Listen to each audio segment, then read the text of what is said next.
If there's one press conference that everyone was anticipating, it was the Xbox Bethesda showcase, especially with Bethesda Game Studios finally showing off some Starfield gameplay. And we'll get to that, since it was the last game shown. That's kind of the thing that I'm going to talk about last, so you can skip all the way to the end if that's mainly what you're interested in. But otherwise, you're going to get an overview of what we saw at the showcase. I'll give you my thoughts of what I thought about some of these trailers and what was presented. And yeah, and I'll just essentially be reviewing this showcase, which was overall, I think, pretty solid. It wasn't like a home run knockout, but there were some cool things that I saw. So let's begin with Redfall from Arcane Austin. It looks like a hero shooter Left 4 Dead, but with vampires. I did really like the suite of weapons and abilities and how they seem to synergize together, and it seems like it could be a really fun co-op game. I don't know about the game's attempt at humor, though. It's just not landing for me. The tone is just kind of dissonant. I liked the more horror tone that we saw sort of towards the beginning better than the more, like, I don't know, hello fellow kids feeling tone towards the latter half. But still, looks pretty fun. I was overall pleased by what I saw with it. Next up, Silksong from Team Cherry. Highly anticipated sequel to Hollow Knight. Looks freaking amazing, but still no release date. So, yeah, no denying it looks awesome, though.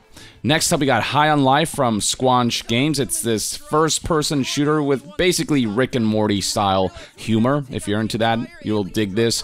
Weapons have these heads and faces, these alien-looking things on them that talk to you and, like, say crude things. Looks colorful, crazy, out there. You know, could be worth checking out if you're into this kind of thing. This was then followed up by a suite of Riot games that are coming to Xbox Game Pass, and what makes this implementation special is that all champions or agents will be unlocked. There's no daily restrictions on that front, so that can encourage a lot of people to maybe play these games on Xbox.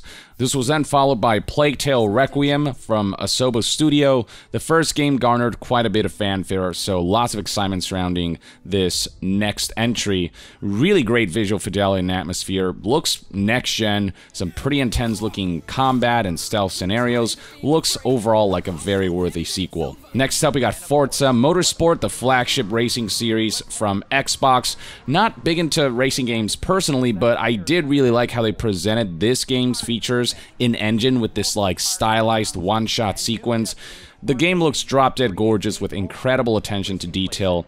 This seems like the kind of game that car enthusiasts just won't want to miss out on, as long as the microtransactions isn't excessive like in Gran Turismo 7. We then got a small update for Flight Simulator, which is getting a Halo update that is introducing the Pelican as a pilotable vehicle. Unexpected, but gotta admit, kind of cool to be in the cockpit of that.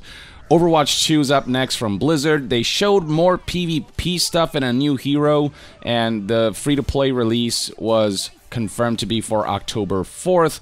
It's more Overwatch for those who enjoy that, for those who partake in that, and seeing a new hero is cool, but we still know very little about the PvE, and it's still very difficult to justify the 2 in Overwatch 2 until we see that, so I feel like Blizzard needs to get on that as soon as possible. Moving on, Ara History Untold from Oxide Games. It's this historical turn-based grand strategy game a la Civilization. They only showed off a CG trailer though, so not much to write home about. Then Pete Hines took the stage from Bethesda and talked about some expansions for Elder Scrolls Online and Fallout 76, which, you know, for me personally, who doesn't partake in those games, whatever. Forza Horizon 5 then took the spotlight and introduced a Hot Wheels update, which honestly looks pretty sick, with some cool car models, some crazy looking tracks, very Hot Wheels. A lot of people are all about that. We then got a cinematic in-game trailer on Unreal Engine 5 for Ark 2. There's no gameplay in there, so not much to tell, but hey, at least we got family. 2023 release window for this one. Moving on, Scorn from Ebb Software. We've seen lots of it before, but it's still one of the coolest looking games, especially where the atmosphere is concerned. Love how grimly and grotesquely the alien motifs look. This game's coming out soonish on October 21st, 2022. Moving on, we have Flintlock, The Siege of Dawn from A44 Games. I thought at first this might be Greedfall 2 or something at a glance, but it's its own thing. It's an open-world action-adventure game where combat combines swords, guns, magic, and a mystical fox-like companion. Some cool navigational features as well. Honestly, I think it looks pretty cool. It's got this unique flavored combat, and I'd love to check it out. Enemy design, I think, looks pretty interesting, and the setting looks like it'd be really neat to explore, so I'm gonna keep my eyes peeled for this one. We then got some more Minecraft stuff. They said this is gonna be a new game, by which I thought they meant a new IP from Mojang, but it's just more Minecraft. But this is, you know, a newer experience. It's a new action strategy game that reminds me of Pikmin. That's the kind of vibe I got from it. You control one character who can take command of creatures around the character, and you go out there, defeat enemies, take over fortresses and whatnot. I don't know, seems alright, all things considered. Then Frame Break game introduced Lightyear Frontier, which might as well be called Titan Farm instead of Titanfall. It's a sci-fi farming simulator with crafting and survival elements where you do everything through your mech. It also seems to have co-op elements. Looks like a neat twist to the genre for those who are into this type of game. It kind of takes that genre into sci-fi territory, and it looks like it could be kind of cool. Gunfire Reborn from Doyi Games is up next. It's this first-person shooter roguelite RPG with 4-player co-op, high-speed shooter gameplay with animalistic, almost Pokemon-esque creatures. For those who enjoy these kinds of like Doom-likes, I suppose, I guess is one alternative that has its own flavor. Now this one I'm really excited about. This is from Rogue Studio. It's The Last Case of Benedict Fox. It is essentially a Lovecraftian Metroidvania, and as a fan of both Lovecraftian visual motifs and Metroidvania games, I'm all about this. It looks visually stunning and like a blast to play.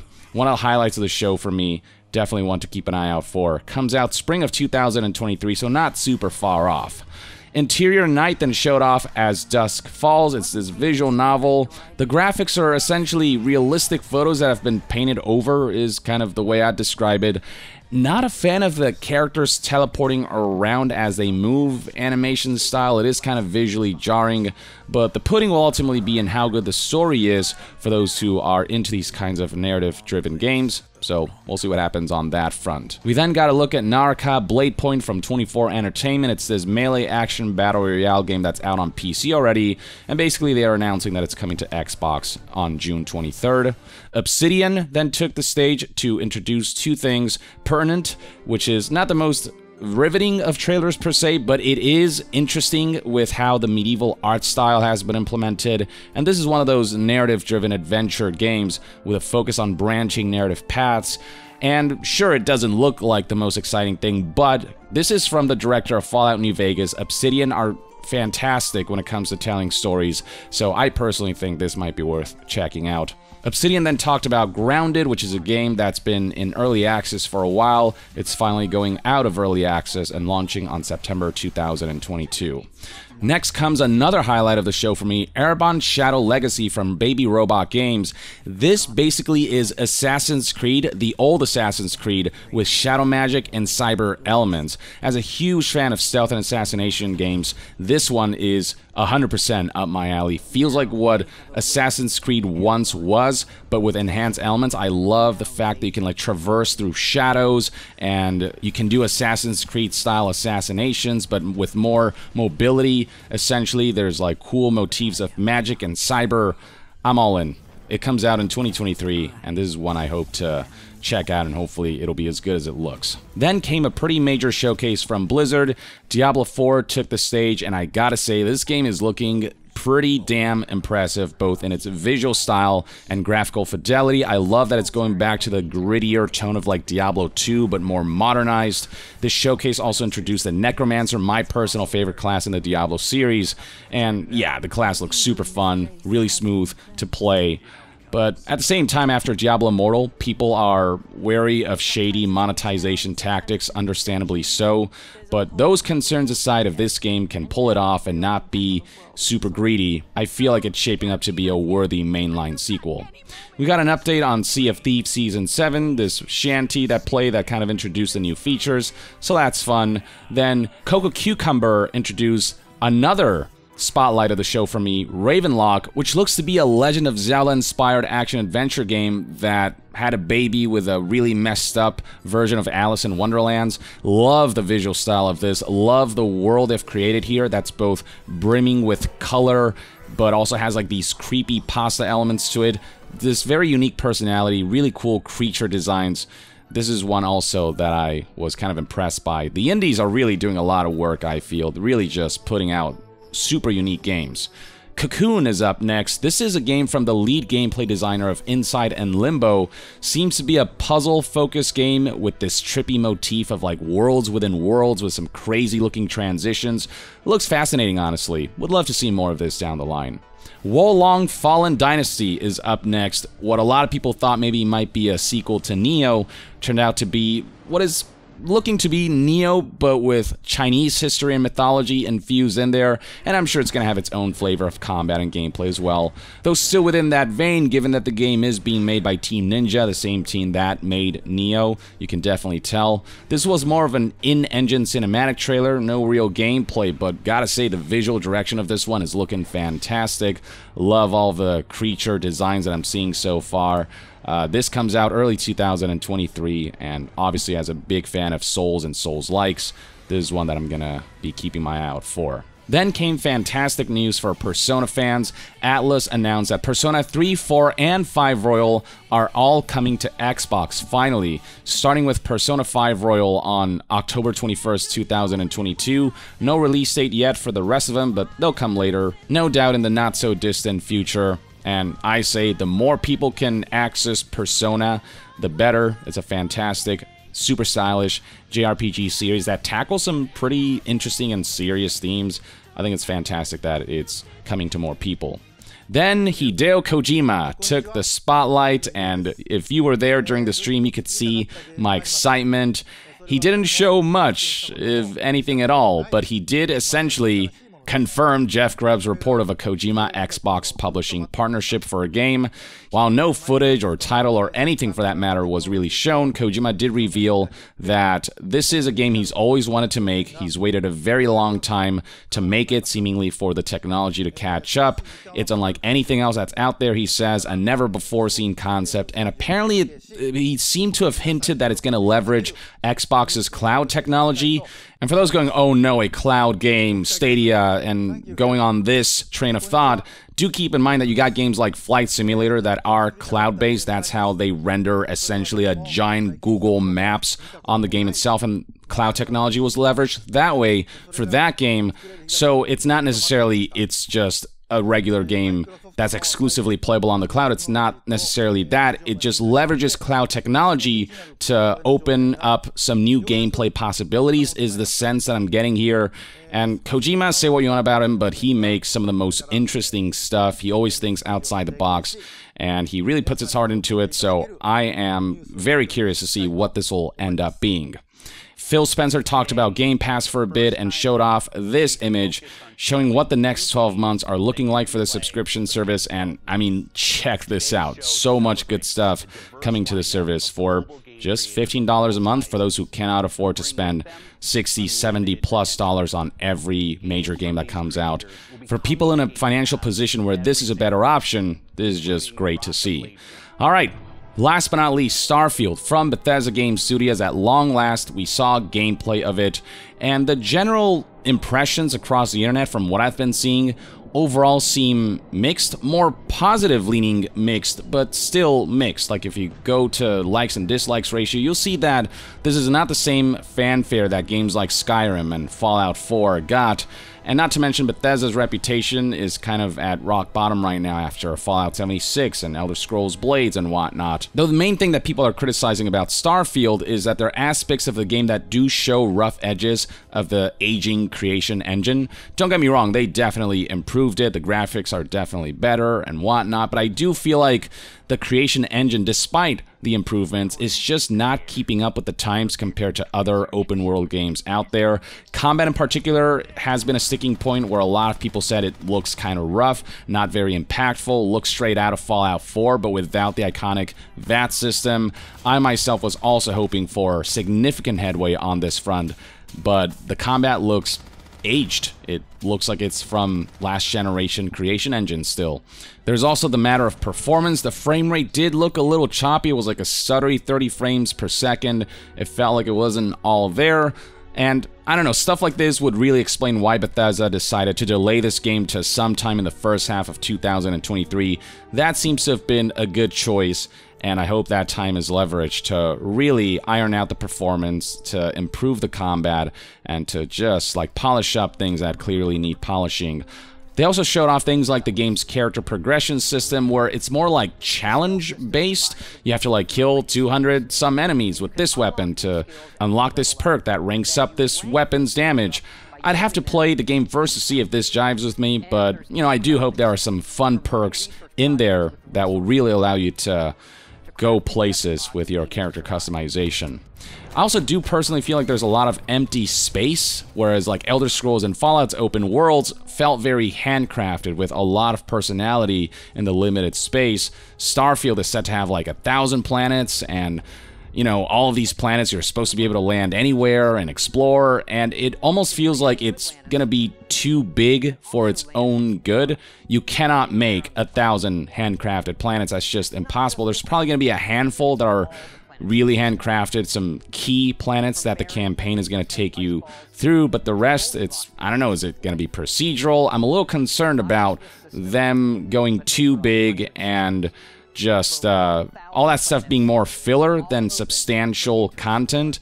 I just feel like that's more of a marketing thing, like a 16 times the detail kind of situation, than a feature that I'm necessarily looking forward to. Sometimes less is more, but you know, the jury's out. I don't know. I'd have to play the game to say for sure.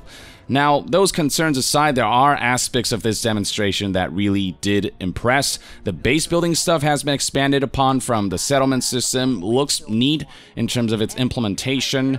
Curious to see what its role is ultimately in the grand scheme of things. There's also the ability to build your own modular ship. To me, that was a huge highlight. And you can take this ship, fly it, take it out to space, do some space dogfighting, do some space-based exploration, and the customization itself looked super extensive. You can really make any kind of ship. It reminded me of the Kingdom Hearts shipbuilding system, except with much more realistic graphics. The ships just look much more fully fleshed out and realized. That's one thing that I'm like, alright Bethesda, you got me with that. Now, a lot of the gameplay, a lot of people are comparing to No Man's Sky. There's like resource gathering using this like laser mining gun. The space stuff, a lot of it looks very reminiscent of No Man's Sky. The 1,000 planets that you can land anywhere, and the likelihood that they're going to be procedurally generated on some level and not fully handcrafted. It all feels like there are parallels there, definitely, to No Man's Sky.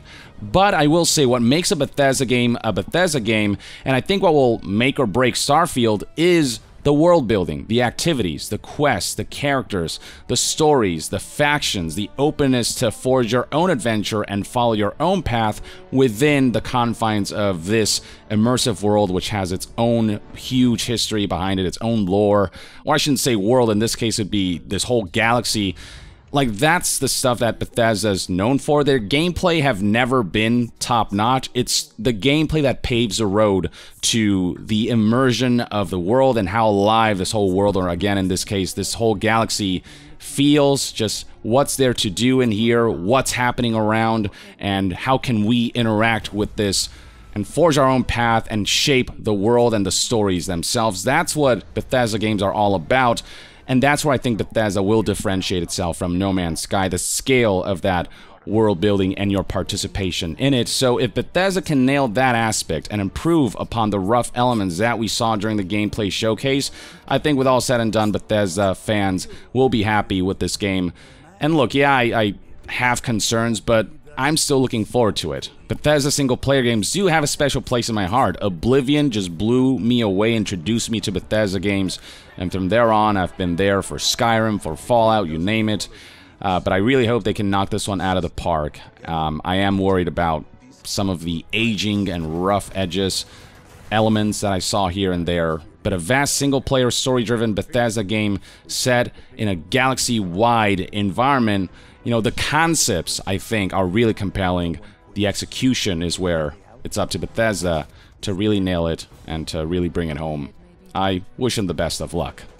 So that's that for Starfield. As for what I overall thought about the show, again, I wouldn't say it was a home run. Starfield is what they concluded with. There were enough rough edges there where it didn't blow me away, but I liked what I saw. I liked the ambition and concepts and the execution again is what matters on that front. And I know some people are disappointed they didn't see games like Avowed, Fable, Perfect Dark, or Hellblade even. But do keep in mind that this Xbox Bethesda showcase specifically focused on the next 12 months worth of games. And I personally like that they're not just trying to cram stuff that we won't see for years and years, but rather we're seeing what's coming in the not so distant future. And they had a lot to show for these next 12 months for both Game Pass and some first-party exclusive stuff. Hellblade would seem as though it won't come, I'd say, until late 2023. Maybe that's why the game wasn't featured during this showcase, or maybe it'll get delayed to 2024. I don't know, but I'm really looking forward to that game. I would have loved to see more of it. But I like the focus on the next 12 months. That way we can be excited that these are games we'll be playing relatively soonish. And while there were aspects of this showcase that were middling, especially towards the middle, and while Starfield didn't fully knock it out of the park, it was certainly a very comprehensive showcase that did ultimately make me feel excited about the next 12 months for Xbox. So in that sense, I'd say this show succeeded. In other aspects, it could have been better. I do think 2023 is when things are going to kick into full gear for Xbox. They had to delay a lot of 2022 stuff, but starting from 2023, hopefully they can keep up with the cadence that they promise of like 4 to 5 Xbox AAA first-party releases per year. That's a tall order, but with how many studios and companies they've acquired recently, who knows? It may very well be possible. And with the Activision Blizzard acquisition, you know, games like Diablo 4 will be coming to Game Pass on day one, which is pretty exciting. So, you know, there's stuff to look forward to. Overall, I'd say a solid showcase that didn't quite hit home run levels, but that's my take. And that's an overview of everything we saw for those who needed a condensed version of the Xbox Bethesda showcase. Let me know in the comments below what you took away from this showcase. Did you overall enjoy it? What do you think about Starfield? I'm very curious to see what your thoughts are on this game that seems to have positive to mixed reception overall. Share your thoughts and opinions in the comments below, and to be further updated on all things gaming news, reviews, and discussions, stay tuned right here on Young Yeah. I'll see you guys next time. Young out.